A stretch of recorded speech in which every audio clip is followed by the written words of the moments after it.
누구든지 나로 말미암아 실족하지 아니하는 자가 복이 있다 그래요. 그러니까 살다 보면은 얼마든지 예수님 때문에, 말씀 때문에 참 실족하는 일도 있구나 하는 것을 말씀하고 있어요.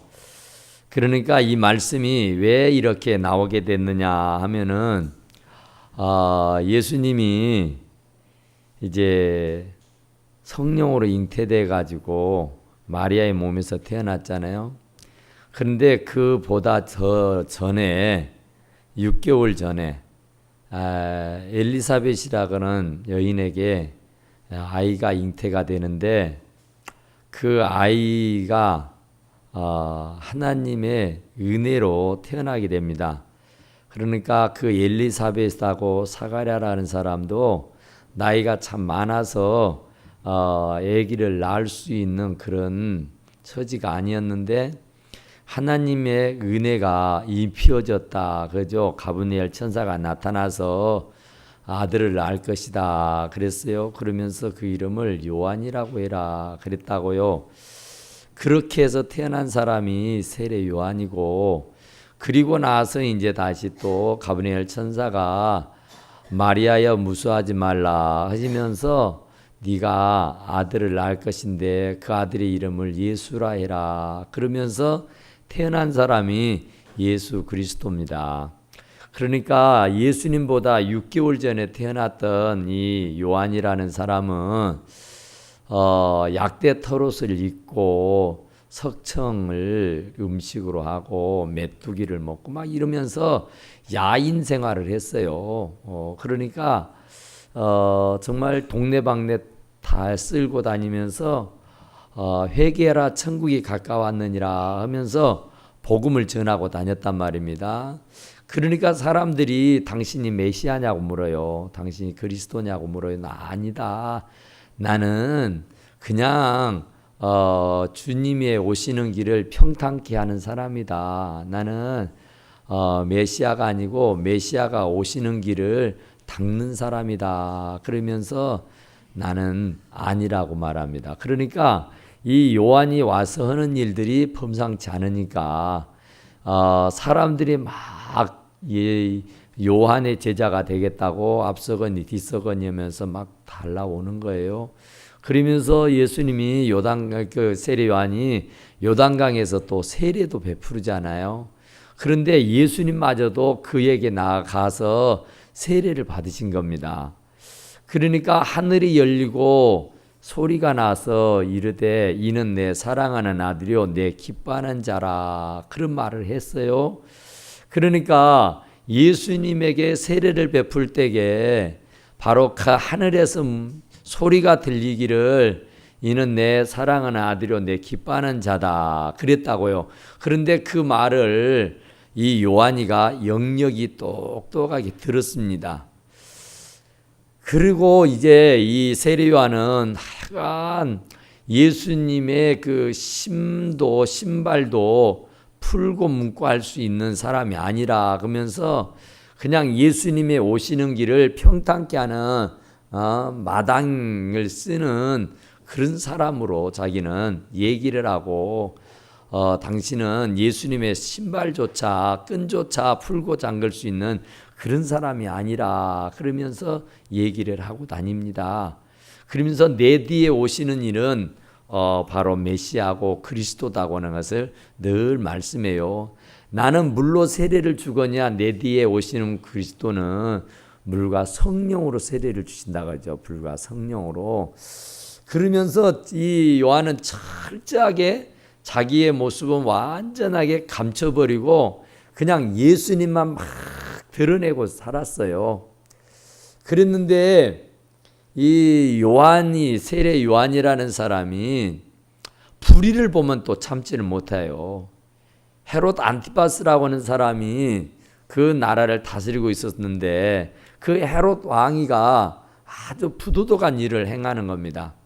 자기 동생 아내 그러니까 자기의 제수씨죠. 헤로디아라고 하는 여자를 자기의 여자로 삼아버립니다. 그러니까 제수씨를 자기가 왕이랍시고 데려 살아버려요. 그니 참 기가 막힌 일 아닙니까? 그래서 이 세례 요한이가 그 얘기를 요한에게 직설을 합니다. 어떻게 그럴 수가 있느냐. 그렇게 부도덕에게 왕이라는 사람이 어떻게 제수씨 동생의 아내를 뺏어 사는 사람이 어디가 있다냐. 그건 천노공날 일이다. 그러면서 야단을 했어요. 그러니까 사람은 양심이 있잖아요. 그런데 그런 말을 듣고 기분 좋아할 사람이 없어요. 그러니까 이 헤롯이가 그 요한을 감옥에다 가둬버립니다. 그러니까 옳은 소리 바른 소리 했다고. 그래서 이제 감옥 생활을 해요. 요한이. 자기는 죄도 지은 것도 없는데 그 헤롯이라고 하는 사람이 온당치 않고 바르지 않는 일을 해서 그건 아니라고, 그건 잘못된 거라고 지적을 하고 책망을 하고 꾸짖었을 뿐인데 그것이 괘씸죄에 걸려가지고 감옥에 갇혀버렸다고요. 이 감옥에 갇혀서 이제 하루하루를 지내는데 이 감옥 생활이 쉽지 않잖아요. 미래가 어찌 될지 모르잖아요. 그러니까 참 마음에 안타까움이 있죠. 이제 자유로움이 없고 부자유스럽게 이렇게 갇혀서 하루하루를 지내는데 얼마나 답답하고 얼마나 힘이 길겠습니까? 그런데 이제 예수님은 6개월 후에 태어나신 분이니까 세례 요한하고는 나이가 같겠잖아요. 그래 이제 예수님도 역시 이제 동네방네 다니면서 회개하라 천국이 가까웠다 하면서 복음을 전하고 다니는 겁니다. 복음을 열심히 전하는데 세상 사람들은 예수님을 메시아 왕으로 여기고 고대하고 있었어요. 그러니까 예수님 메시아가 오면은 이 로마의 악정에서 우리가 벗어나서 식민지 생활을 다 접고 이제 참 자유와 기쁨을 누리면서 정말로 살기 좋은 세상을 열어갈 것이다 그랬어요. 그러니까 다윗 왕이 나라를 다스리던 그 태평성세를 이루던 것처럼 예수 곧 메시아가 그리스도가 이 땅에 오시면 정말 태평성대를 이루면서 참 잘 먹고 잘 살 수 있을 것이다. 그러면서 그 메시아를 오시기를 그렇게 학수고대했단 말이에요.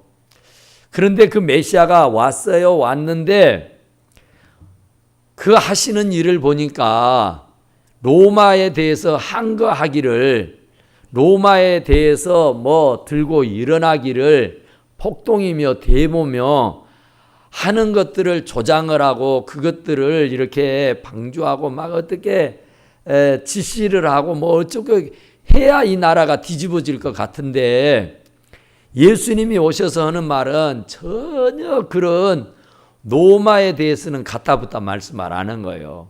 어쨌든 이 나라가 제대로 한번 뒤집어지려면은 로마의 학정에서 벗어나야 되고 로마의 손아귀에서 벗어나야 되는데 그러면 로마와 한번 아주 싸워야 돼요. 아주 진한 싸움이 일어나야 된단 말이에요. 그러면 이 메시아가 왔다면 메시아는 왕으로 왔으니까 이 왕이 자기의 왕권을 휘어잡으려고 하면은 지금 헤롯 왕을 물리쳐야 되니까 한번 전쟁을 치러야 되지 않겠어요? 그러면은 예수님이 가시는 곳곳마다 사람이 모이는 곳마다 헤롯에 대해서 비평을 하고 이 조장을 해서 헤롯을 무너뜨기를 데모를 하도록 이렇게 쿠데타를 일으키고 내지는 또 뭐 아주 폭동을 일으켜서 그 손아귀에서 벗어나도록 이렇게 조장을 해야 되지 않겠어요? 조종을. 그런데 전혀 아닙니다. 뭐 대접을 받고자 하면은 대접을 하고 무엇이 오리를 가자면 십리를 가고 오른밤을 되면 왼밤을 주고 뭐 아무쪼록 용서를 하는데 77번씩 뭐 7번도 해주고 무엇이 어쩌고 맨날 자기들의 기대하고는 전혀 반대 일만 하는 거예요. 그러니까 사람을 모아서 폭동을 일으키고 로마를 무너뜨리려고 하면은 기운이 세고 힘이 센 장정들 남자들을 불러 모아서 어떻게 무엇을 좀 해야 되는데 예수님이 가시는 곳은 맨날 애기들만 쫓아다니고 부녀자들만 환자들만 막 쫓아다니는 거예요. 그러니까 그 당시에 메시아를 기대했던 사람들이요, 정말 이상하다 하면서 아주 헷갈려 하는 거예요. 헷갈려 하는 거. 이게 옳은 일이냐, 이게 봤냐 메시아가. 적어도 메시아라고 하면은 왕인데 왕이 와서 이 정권을 휘어잡으려고 하면은 어떻게 저렇게 해갖고 이 정권을 휘어잡을 수 있겠냐. 그래서 사람들이 좀처럼 믿으려고 들질 않은 거예요. 그러니까 이상하다는 생각이 든 거예요. 우리가 기대하고 우리가 생각했던 메시아는 아무쪼록 굉장히 강해가지고 아무쪼록 사람들을 휘어잡아서 로마와 한바탕 싸울 수 있는 그런 아주 막 그런 뭐 어떤 카리스마가 넘치고 막 어떤 파워가 있고 막 어떤 돌격할 수 있는 그런 용맹스러운 무장일 줄 알았는데 하는 행동이 하나도 아니단 말이야. 하나도 아니요. 그러니까 다 고개를 갸웃갸웃 하는 거예요. 그래서 어디까지 왔느냐 하면은 감옥에 갇혀 있는 세례 요한에게까지는 그 생각이 든 겁니다. 내가 그분의 길을 평탄케 한다고 난리를 치고 다녔고 또 내가 그분에게 세례를 줄 때 보니까 하늘문이 열리고 하늘에서 들려오는 말이 이는 내 사랑하는 아들이고 내 기뻐하는 자라고 하나님의 음성을 내가 역력이 똑똑히 들었는데 지금 제자들에게 들려오는 얘기는 여전해. 아낙네들, 여자들 말이죠. 아이들 말이죠. 노인들, 환자들 이런 사람들하고 그냥 노닥거리고 그런 사람하고 동네방네 다니면서 복음을 전한답시고 하는데 도무지가 뭐 이해가 안 되는 거예요. 이해가 안 되는 거예요. 정말 우리가 지금 이때까지 몇천 년을 기다린 메시아인데 그 메시아가 이사야가 예언했던 메시아, 그 메시아가 정말 맞아요. 맞아. 그런데 마음으로는 맞는 것 같은데 그 행동거지를 보면은 아닌 거예요. 어쩔 때는 긴 것 같고 어쩔 때는 아닌 것 같고 참 이거 헷갈려서 이거 참 환장할 일이에요. 그러니까 감옥에 갇혀있는 이 세례 요한은 더 답답한 거예요. 밖에 나가 있으면 차라리 어찌할 수도 있는데 이제 감옥에 갇혀 있으니 이거 뭐 이러지도 못하고 저러지도 못하고 답답해 환장할 일이 생긴 겁니다. 그래서 예수님을 불러다 놓고 당신이 메시아냐고 단판을 짓고 싶어도 그런 상황도 아니고 그러니 참 이 세례 요한으로서는요 범민이 되는 겁니다. 범민이. 내가 지금 헛다리 짚었다냐, 내가 지금 잘못 생각했다냐, 참 정말 헷갈렸어요. 그래서 그 제자들에게 이제 예수님에게 보냅니다. 제자들을. 아이 아들아, 예수님에게 가가지고 당신이 메시아냐고 물어봐라. 아니면 다른 사람을 우리가 기다려야 될 거냐고 그렇게 한번 물어보라 그랬어요. 그러니까 얼마나 답답했으면 그랬겠어요. 얼마나 이게 너무너무 답답해가지고 환장할 일이에요. 자기가 지금까지 목숨을 걸고 주님이 오시는 길을 평탄케 한답시고 주님의 그 마당새 노릇을 철저하게 했잖아요. 자기는 진짜 완전히 형체를 감추고 그냥 예수님만 나타내느라고 아주 정말 평생을 바쳤단 말이에요. 그랬는데 두고 보니까 아닌 것 같아요. 아닌 것 같아. 그래서 제자들을 보냈어요. 요한의 제자들을 요한이 예수님에게 찾아가가지고 한번 물어봐라. 당신이 우리가 기다리던 그 메시아냐고. 얼마나 답답하면 그랬어요. 우리들도 살다 보면 참 답답할 일이 있잖아요. 참 정말 이게 옳은 일인지 저게 옳은 일인지 이래야 할 것인지 저래야 할 것인지 아주 헷갈릴 때가 있잖아요.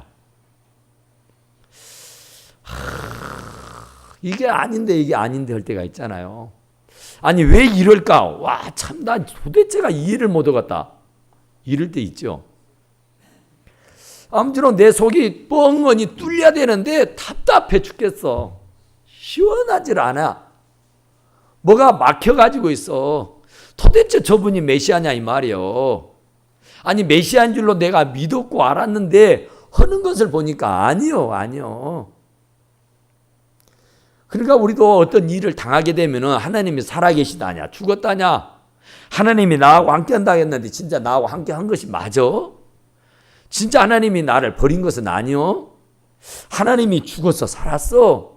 이러면서 말이죠 번민하게 되고 이러면서 말이요 막 고민하게 될 때가 없지 않아 있지 않습니까? 막 환란이 오고 고난이 오고 시험이 오고 역경이 오고 막 피치 못할 여러 가지 어려움들이 막 한 번에 밀어닥쳐 오면은요 정신을 못 차리잖아요. 도대체 이게 맞는 것인가? 내가 지금 잘하고 있는 것인가? 내가 잘 가고 있는 것인가? 안 그런 것인가? 이게 도대체가 하나님이 살아계시다냐 하나님이 죽어보다냐 이거 도대체 어째야 된다냐 그러면서 이 헷갈려 할 때가 있단 말입니다. 그럴 때 여러분은 어떻게 해결합니까? 여러분들은 그런 헷갈리는 때가 없습니까? 있어요? 그러면 어떻게 해요? 그럴 때 어떻게 해? 그러려니 하고 맙니까? 한숨만 푹 한숨만 푹 푸십니까? 그런데 오늘 이 본문의 말씀에서는 어떻게 했어요? 어떻게 했어 세례요한은? 예? 물어봤어. 누구한테? 예수님한테. 그래요. 답답하죠. 억울하죠. 힘들죠. 어렵죠. 되는 일이 없죠. 도대체가 이게 내가 잘 믿고 있는 거지 못 믿고 있는 거지 이게 대대체가 될 일인지 말 일인지 모르죠. 그래서 막 답답하죠. 이게 가슴이 막 그럴 때 어째요? 어떻게 하겠어요? 그럴 때? 예? 그럴 때면 혼자 끙끙 앓지 말고 어때라고요? 예? 예수님에게 가야 돼. 예수님에게 물어야 돼. 예수님 도대체 이게 뭐요? 혼자 맨날 고민해도 해결 안 돼요. 세례 요한이 감옥에 들어앉아가지고 날밤을 샜어. 아무쪼록 날이면 날마다 끙끙 앓면서 한숨을 푹푹 쉬면서 도대체 이게 맞는 일이야 틀린 일이야 도대체 그가 기여 아니여 정말로 답답해 환장해 죽겠네 이런단 말이야. 그런 게 한없이 날밤을 새면서 끙끙 앓는다고 해서 해결될 리가 만무하잖아요. 그러면 그 해결할 수 있으려고 하면 어떻게 해야 돼요? 당사자에게 갖고 가서 물어야 될 거 아니에요. 예수님 도대체 당신은 나를 사랑하는 거예요? 많은 거예요? 도대체 당신은 나를 버렸어? 안 버렸어? 정말로 내가 이 답답하고 억울하고 내가 정말 기가 막혀서 못 살겠는데 주님 도대체 말씀 좀 해주십시오.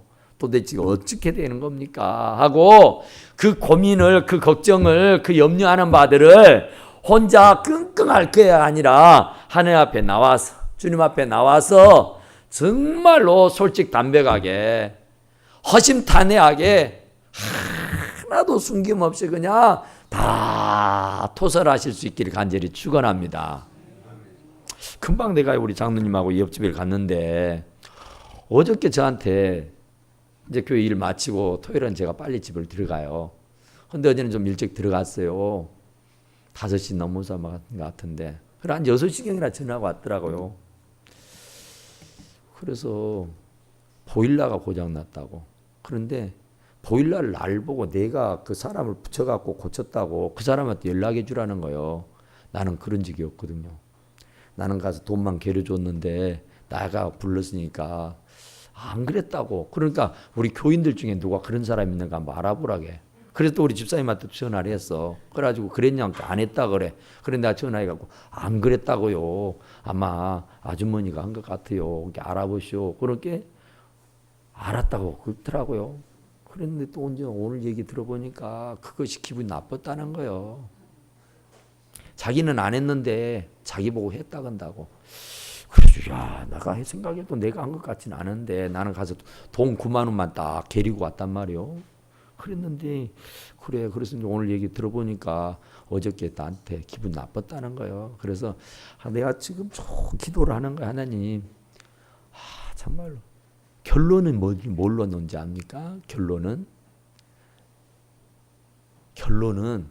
너는 그런 거 하지 마라 그러더라고요. 그래서 이제 안 할 거야. 이제 장로님이 하고 집사님이 하고 집 고쳐주라 그러면은 나는 이제 안 갈 거예요. 이제 집사님이 하고 장로님이 하시고 그거 내가 할 일이 아니구나. 그걸 내가 기도하면서 느꼈어요. 그래서 하나님께서 그러시더라고. 네가 할 일 아니다. 그래서 저는 그냥 부르면 달려가가지고 이렇게 봐주고 이렇게 해결하고 그랬는데 결국은 내가 기어 들어가고는 오히려 교회 이미지만 나빠지고 목사가 나쁜 놈이라고 되었어요. 그래서 아니구나. 나는 이제 그거 관계 안 할 거라. 그러고 지금 기도하고 일어났거든요. 그런데 참 우리가 살다 보면은 아주 헷갈릴 때가 있어요. 하나님 참 억울하네요. 진짜로 나 화나네요. 하나님 참 원통하네요. 참 이거 어떡해요. 이렇게 막 가슴이 막 미어지는 일이 있을 때 혼자 끙끙 앓고 한숨 짓고 눈물 짓고 타령하지 말고 그럴 일이 있으면 엎드려 버리라니까요. 엎드려 버리면은 다 알려줘요. 그러니까 오늘 얘기 보세요. 세례 요한도 답답해가지고 본인은 이제 감옥에 갇혀 있으니까 어찌 못하니까 제자들을 내보냈잖아요. 제자들한테 가서 물어봐라. 그랬는데 예수님의 명대답이 뭐라고 났어요? 예수님 뭐라 그래요? 예, 그렇잖아요. 예수님은 뭐라고 했어요? 예수님 뭐라 그랬어? 참, 예수님이요. 야! 내가 그거다 임마. 이러지 않았다니까요. 뭐라 그랬어? 하나님의 말씀을 펼쳐주는 거예요. 이사야 선지자가 이미 몇백 년 전에 예언했던 그 말씀들이 내가 지금 이루고 있지 않느냐 그 말이에요. 하는 것을 보면 내가 메시아인지 모르겠냐. 언제 메시아가 폭동을 일으켜서 로마와 싸워서 맞짱을 떠서 이겨갖고 그 헤롯의 그 왕자를 내려치 앙치고 내가 언제 그 위에 군림한 적이 있었냐 그 말이에요.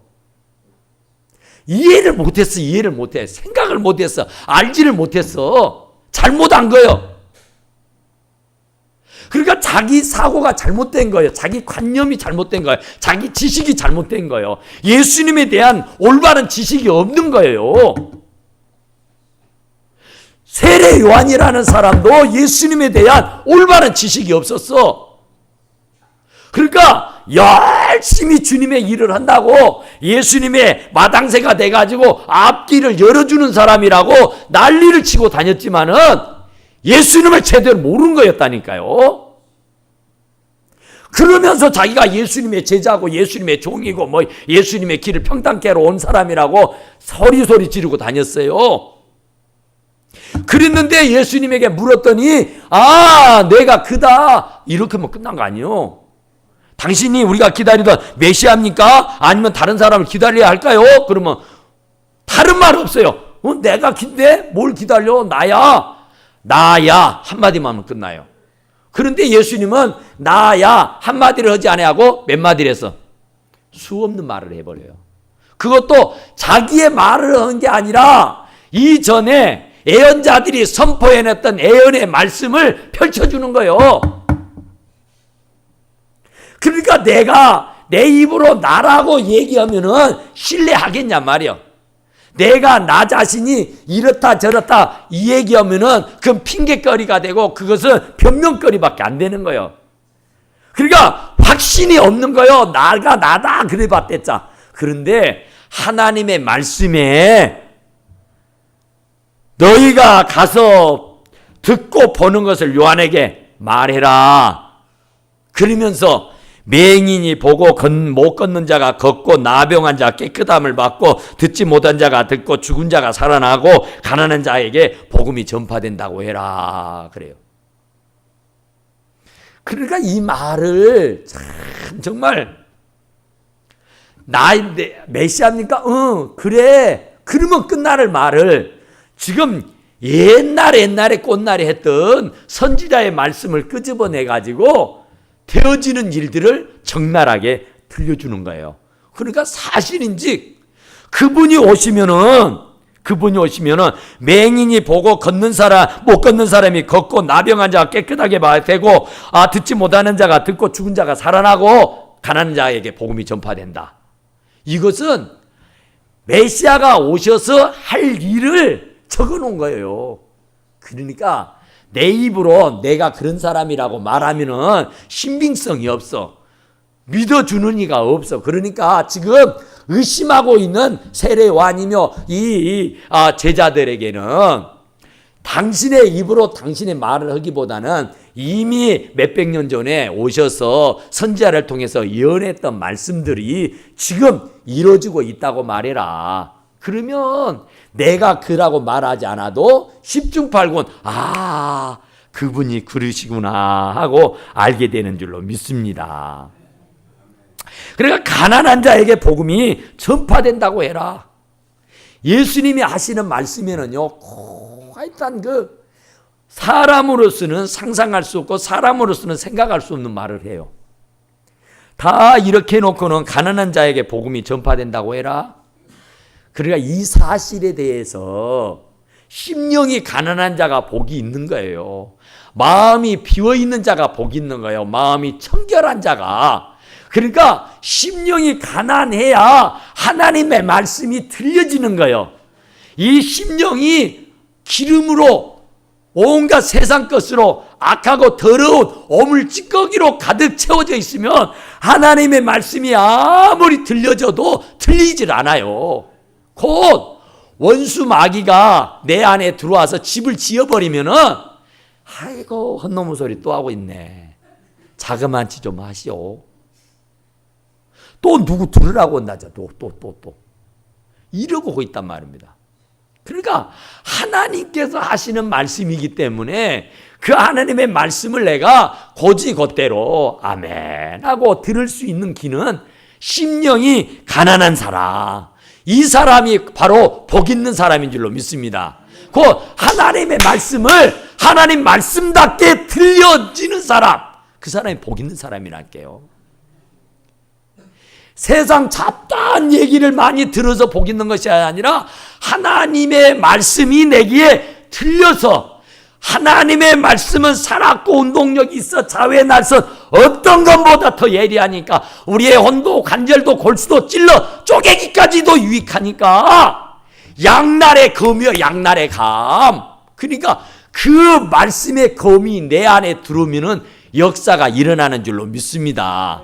그 말씀이 들어와 내가 변화가 되는 거예요. 그 말씀이 들어와. 그러니까 이 요한이라는 사람이 이 말씀을 듣고 역사가 일어나는 거예요. 그래서 목이 배임을 당해요. 목이 잘려서 죽어요. 순교를 해요. 그래도요 요동하지 않은 거예요. 왜냐하면 내가 그동안 믿어온 게 틀리지 않았구나. 하나님의 말씀을 지금 메시아가 오셔서 다 이루고 계시구나 하는 것을 말씀이 들려서서 깨닫게 되고 알게 되는 줄로 믿습니다. 그러니까 여러분들이나 저도 정말로 이 심령이 가난해야 돼요. 여기에 기름이 끼어버리면 안 되고 여기에 죄가 팍 들어앉아 있으면 안 되고 이 원수 마귀들이 자리를 들고 앉아 있으면 안 돼요. 그러니까 스펀지처럼 어떤 말씀이 들어와도 그냥 쭉쭉 이 물을 먹은 것처럼, 스펀지에는 그냥 물이 그렇게 잘 스며들잖아요. 스펀지처럼 어떤 하나님의 말씀이 들려져도 그냥 아멘 아멘 하고 스펀지에 물이 젖어들듯이 우리의 심령에 하나님의 말씀이 젖어들 수 있기를 간절히 축원합니다. 그 사람이 복 있는 거예요. 세상 사람들의 별 말을 들어도 그건 복대가리가 없어. 그러나 하나님의 말씀은 한 말씀만 들어도 내게 복이 되는 줄로 믿습니다. 왜요? 하나님의 말씀은 내 발의 등이요 내 길의 빛이니까. 할렐루야. 내 갈 길을 비춰주는 등이요 내 갈 길을 비춰주는 빛이라고요. 그러니까 그 말씀만 들고 가면은 탄탄대로 승승장구할 수 있게 되는 줄로 믿습니다. 그런데 또 하는 말씀이 6절 할까요? 시작. 누구든지 나로 말미암아 실족지 아니하는 자는 복이 있도다. 할렐루야. 여러분, 예수 믿다가 실족하는 사람 참 많습니다. 참 많아요. 목사님 때문에 목사님 아이고 사기꾼이랍니다. 도둑놈이라고. 예수 믿는 누구 때문에 나 못 믿는다. 하여튼 정말로 그렇더라고요. 그러니까 누구든지 나로 말미암아 실족하지 아니하는 자가 복이 있대요. 복이 있어. 그러니까 아무리 어쩐다 할지라도 우리는 예수 믿다가 실족하지 마시기를 간절히 축원합니다. 사람한테 상처받아서 사람한테 시험 들어서 실족하지 마시기 바랍니다. 교회 다니면서 성도에게 목사한테 장로에게 권사한테 집사한테 짓밟혀서 시원하다고 서운하다고 섭섭하다고 그래서 실족하지 말라 그 말입니다. 그럴 때일수록 더욱 어디에 주님 앞에 나와서 주님 왜 그래요? 주님에게 여쭤보고 주님의 말씀에 귀를 기울이시기 바랍니다. 주의 말씀이 들려지는 자가 복이 있어. 주의 말씀을 들어야 돼. 주의 말씀을. 그런데 하나님 말씀을 듣기보다는 자기 감정대로 자기 생각대로 자기 주관대로 자기 마음대로 자기 지식대로 자기 경험대로 그러니까 안 되잖아요. 하나님에게 여쭤봐야 되는데 사람한테 가서 여쭤보잖아요. 서운하다니 섭섭하다니 성질난다니 화난다느니 나 못 믿겠다느니 이래서 되겠냔 말이요. 그런 마음이 들면 맨날 며칠이라도 하나님 앞에 엎드려서 하나님 이게 대체 뭔 일이냐고 도대체 하나님 앞에 엎드려서 시험을 봐야 돼요. 하나님의 음성을 들어야 할 줄로 믿습니다. 하나님이 능치 못할 일이 없어. 왜 하나님 앞에는 엎드리지 아니하고 그러냔 말이요. 예수님의 제자 이 세례 요한이 하는 것을 보세요. 요한도 답답했어. 요한도 이게 맞아 틀려 이게 오라 그래 이게 도대체가 뭐가 뭔지 모르겠어. 혼자서 머리를 싸매들고 고민을 하지만 해결할 수가 없다니까요. 세례 요한도 그러니까 제자들을 예수님에게 보냈어. 예수님에게 여쭤봐라. 우리도 예수님에게 여쭤봐야 할 줄로 믿습니다. 여러분들이 억울합니까? 억울하면 예수님에게 여쭤봐요. 내가 왜 이렇게 억울해 당함을 당해야 되는가? 내가 왜 이렇게 불통하고 내가 왜 이렇게 힘들고 내가 왜 이렇게 어렵게 살아야 하는가? 내가 예수를 믿는다고 믿는데 내가 주님 앞에 나와 헌신하고 봉사하고 충성을 한다고 하는데 왜 되는 일이 없어요? 왜 안 돼요? 왜 사방팔방으로 딱 나를 숨도 쉬지 못하게 꽉 짓누르고 있는 거야고. 그거 누구한테 물어볼 것 없어요. 하나님 앞에 엎드려서 하나님 도대체 살아계셔 죽었어 하고 물어보시라고. 도대체 나를 죽일 거냐고 살릴 거냐고 물어보시라고. 그러면 나 죽어버리겠다고 얘기해요. 예? 그러면 하나님이 말씀하셔요. 주의 말씀을 펼쳐서 읽어주실 거요. 그러면 그 말씀대로만 하면은 승승장구 탄탄대로로 가게 되는 줄로 믿습니다. 그러니까 누구든지 나로 말미암아 실족하지 아니하는 자는 복이 있다고 그랬어. 끝까지 참는 자가 뭐 어쩐대요? 끝까지 참고 견디고 이기는 자가 생명의 멸류관, 영광의 멸류관, 의의 멸류관, 썩지 않은 멸류관 받아쓰게 되는 줄로 믿습니다. 기도합시다. 그래가지고 내려오신 우리 하나님